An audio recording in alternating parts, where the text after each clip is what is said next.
ಹೋರಾಡಬೇಕಾಗ್ತದೇನೋ ಅಂತ ಒಂದು ಮಾತನ್ನು ಸಹಿತ ಅವರು ಆಡ್ತಾ ಇದ್ದಾರೆ. ನಿಜವಾಗಿಯೂ ಅವ್ರ ಜೀವನ ಇವತ್ತು ತೊಂದರೆಯಲ್ಲಿ ಸಿಕ್ಕಾಕೊಂಡ್ಬಿಟ್ಬಿಟ್ಟದ. ಯಾಕಂದ್ರೆ ಪೇಮೆಂಟ್ ಸರಿಯಾಗಿ ಇಲ್ಲದಕ್ಕೆ ಅವ್ರ ನೋವುಗಳು ಹಂಚ್ಕೊಳ್ತಾ ಇದ್ದಾರೆ, ಹೇಳ್ತಾ ಇದ್ದಾರೆ. ಅದಕ್ಕೆ ಇವತ್ತು ಈ ಸಂದರ್ಭದಲ್ಲೇ ನಮ್ಮ ಸರ್ಕಾರ, ಆರೋಗ್ಯಕ್ಕೆ ಸಂಬಂಧಿಸಿದ ಸರ್ಕಾರಗಳು ತಮಗಿದ್ದಂಥ ಕೆಲವು ಅನುಕೂಲಗಳನ್ನು ಮಾಡಲಿಕ್ಕೆ ಸಾಧ್ಯ ಇದ್ರೆ ಮಾಡಿ ಬಿಡಬೇಕು, ಪೇಮೆಂಟ್ ಕೊಟ್ಟು ಬಿಡಬೇಕು ಅಂತೇಳಿ ಇಟ್ಕೊಳ್ಳೋದ್ರಲ್ಲಿ ಏನೂ ಇಲ್ಲ. ಆದಷ್ಟು ಲೇಟ್ ಮಾಡಿದ್ರೆ ಸ್ವಲ್ಪ ತೊಂದರೆ ಆಗ್ತದೆ ಅನ್ನುವಂಥದ್ದು ಈ ಒಂದು ಪರಿಸ್ಥಿತಿಯನ್ನು ತೋರಿಸ್ತಾ ಇದೆ.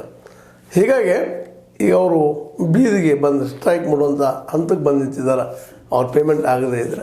ಇದು ಒಂದೇ ಅಲ್ಲ, ಇದು ರಾಜ್ಯದ ತುಂಬ ಎಲ್ಲರೂ ಹೆಚ್ಚು ಭಾಳ ಇದಾಗಿದೆ. ಈಗ ಹೇಳಿದ್ದಲ್ಲಿ ಇವಾಗ 28,000 ವರ್ಕರ್ಸ್ ಇದ್ದಾರೆ ಅಂತೇಳಿ, ಇನ್ನೂ ಹೆಚ್ಚಿರ್ಬೋದು, ಕಡಿಮೆ ಅಂತ ಇಲ್ಲ. ಇಷ್ಟು ಜನರೆಲ್ಲ ಇವತ್ತು ಒಂದು ರೀತಿ ನಾವೇನಂತಿಲ್ಲ ಬಾಯಿ ಮೇಲೆ ಗಡ್ಡಿ ಅಂತೇಳಿ. ಯಾಕಂದರೆ ಆಹಾರಕ್ಕೆ ಇಲ್ಲ ಅಂದರೆ ಏನು ಮಾಡೋಕ್ಕೆ ಸಾಧ್ಯದ. ಈ ದಿಶೆಯಲ್ಲೇ ಅವರಿಗೆ ತೊಂದರೆ ಆಗಿದ್ದರಿಂದಾಗಿ ಇವಾಗ ಸರ್ಕಾರ ಶೀಘ್ರ ಅದ್ರ ಬಗ್ಗೆ ಕಾಳಜಿ ವಹಿಸಿ ಪರಿಹಾರ ಹುಡುಕ್ಬೇಕಾಗಿದೆ, ಕೊಡಬೇಕಾಗಿದೆ. ಇಲ್ಲಪ್ಪ ಅಂತಂದ್ರೆ ಮತ್ತು ಬೀದಿ ಸ್ಟ್ರೈಕ ಚೀರಾಡೋದು ಮಾಡೋದು ಇದ್ದೇ ಇರ್ತದೆ. ಈಗಾಗಲೇ ಈ ನಮ್ಮ ರಾಜ್ಯ ಸರ್ಕಾರದಲ್ಲಿ ಸಾಕಷ್ಟು ಆರೋಪಗಳಿದ್ದಾವೆ. ಆಶಾ ಕಾರ್ಯಕರ್ತೆಯರು ಹೋರಾಟ ಮಾಡಿದರು, ಮತ್ತು ಇನ್ನೂ ಅಂಗನವಾಡಿ ಕಾರ್ಯಕರ್ತೆಯರು ಹೋರಾಟ ಮಾಡಿದರು. ಎಲ್ಲ ನಿಧಾನಕ್ಕೆ ಎಲ್ಲರೂ ಹೋರಾಟ ಮಾಡ್ತಾನೆ ಇದ್ದಾರೆ. ನಾವು ಬೆಂಗಳೂರು ನೋಡಿದ್ವಪ್ಪ ಅಂತಂದ್ರೆ ಅಲ್ಲಿ ಹೋದ್ರೆ ವಿಧಾನಸೌಧ ಸುತ್ತಮುತ್ತ ಹೋದ್ರೆ ಬರೀ ಇವ್ರನ್ನ ನೋಡ್ಬೇಕಾಗ್ಯದ ಸ್ಟ್ರೈಕ್ ಮಾಡೋರನ್ನ.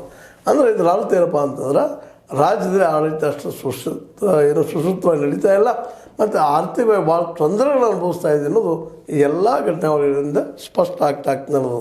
ಹೀಗಾಗಿ ಸಿದ್ದರಾಮಯ್ಯನವರ ಆಡಳಿತ ಇವತ್ತು ನಿಧಾನಕ್ಕೆ ಜನರಿಗೆ ಬೇಸರ ಆಗ್ತದೋ ಏನೋ ಅಂತ. ಯಾಕೆ 5 ದಿನ ಗ್ಯಾರಂಟಿ ಕೊಟ್ಟರು, ಜನ ಹೊರಟು ಮತ ಹಾಕಿದ್ರು, ಎಲ್ಲ ಮಾಡಿದರು. ಆದರೆ ಅವುಗಳನ್ನು ಕೊಡೋದು ಸಹಿತ ಡಿಲೇ ಆಗಲಿಕ್ಕತ್ತದ.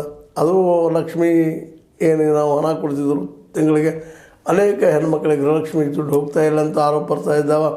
ಮತ್ತು ಸರಿಯಾಗಿ ಈ ಏನಪ್ಪ ಅಂತಂದ್ರೆ ಇನ್ನುಳಿದ ವ್ಯವಹಾರಗಳು ಆಗ್ತಾಯಿಲ್ಲ ಅನ್ನೋಂಥ ಮಾತು ಕೇಳಿ ಬರ್ತಾ ಇದ್ದಾವೆ. ಹೀಗಾಗಿ ಒಂದಕ್ಕೊಂದು